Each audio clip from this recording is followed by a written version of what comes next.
একটা ছোট্ট গ্রামে থাকতো এক ছেলে। তার নাম সুমন। সবাই তাকে বলতো, তুই কিছুই করতে পারবি না, কারণ সে পড়াশোনায় খুব দুর্বল ছিল। টাকা পয়সাও ছিল না অতটা। স্কুলে সবাই তাকে নিয়ে হাসতো, বন্ধুরাও তাকে এড়িয়ে চলতো। একদিন স্যার তাকে বললেন, তুই জীবনে কিছু করতে পারবি না। এই কথাটা সুমনের মনে গেঁথে গেল।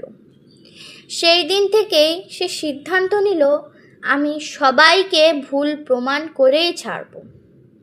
সে দিনে কাজ করত, আর রাতে লাইট না থাকায় রাস্তার ল্যাম্পপোস্টের নিচে বসে বই পড়ত। লোকজন তাকে দেখে খুব হাসতো, বলতো নাটক করছে দেখো।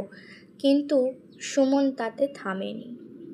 বছরের পর বছর কষ্ট করার পর একদিন সে বড় একটা পরীক্ষায় পাশ করল।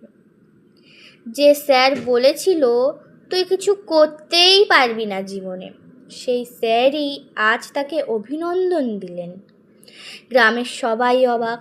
সুমন তখন হেসে বলল, যারা আমাকে ছোট করেছিলে তারাই আমার সবচেয়ে বড় শত্রু ছিলে।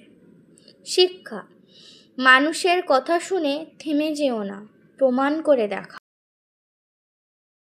এরকম গল্প পেতে হলে সাবস্ক্রাইব করো।